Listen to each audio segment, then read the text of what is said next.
បាទជំរាបសួរបងប្អូនទាំងអស់គ្នាបាទនេះជាការប្រកួតបាទថ្ងៃទី2បាទជើងទី1រវាង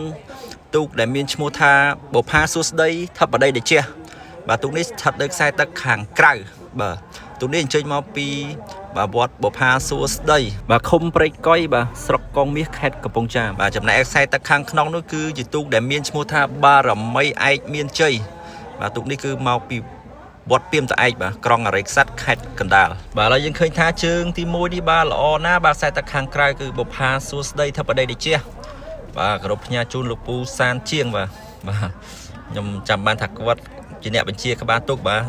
បុប្ផាសួស្ដីបាទធិបតីតេជះបាទឥឡូវមកប៉ះខ្សែទឹកខាងក្នុងបាទគឺបារមីឯកមានជ័យបាទលោកគ្រូហេងបឹងធំបាទឥឡូវក៏ខ្សែទឹកខាងក្នុងកំពុងតតាបាទព្រោះចាញ់ព្រៀបបន្តិចហើយ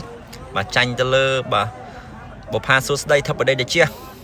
បាទទូកនេះប្រហែលជាចាញ់មិនច្រើនទេបាទក្នុងជើងទី1នេះបាទឥឡូវយើងឃើញថាបាទខ្សែទឹកខាងក្រៅបាទបុប្ផាសួស្ដីធិបតីតេជះបាទយកឈ្នះទៅលើបារមីឯកមានជ័យបាទត្រឹមតែ3-4ខ្ទង់ទេបាទឥឡូវយើងផ្លាស់ប្ដូរខ្សែទឹកនៅក្នុងជើងទី2នេះគឺបាទបារមីឯកមានជ័យបាទឯកស្ថានពណ៌លឿងនោះបាទគឺផ្លាស់ប្ដូរទៅនៅខ្សែទឹកខាងក្រៅចំណែកឯបុប្ផាសួស្ដីធិបតីតេជះបាទផ្លាស់ប្ដូរមកនៅខ្សែទឹកខាងក្នុងវិញបាទឥឡូវបារមីឯកមានជ័យបាទទៅនៅខ្សែទឹកខាងក្រៅគឺថាល្អវិញបាទល្អវិញឥឡូវមានព្រៀបទៅលើបាទខ្សែទឹកខាងក្នុងបាទតាមវិញហើយបុប្ផាសួស្ដីធិបតីតេជះបាទឥឡូវកំពុងតែតាមបារមីឯកមានជ័យវិញហើយបន្ទាប់ពីយកឈ្នះបាទនៅជើងទី1បាទត្រឹមតែបន្តិចបន្តួចទេបាទឥឡូវល្អណាស់បាទមកគូនេះបាទខ្សែទឹកខាងក្នុងបាទបុប្ផាសួស្ដីធិបតីតេជះឥឡូវកំពុងតែរើឡើងវិញហើយតាមតន់ឬក៏មិនតន់បាទក្នុងជើងទី2នេះបាទទូកនេះមកលេងគ្នានៅមុខវេទិកាណា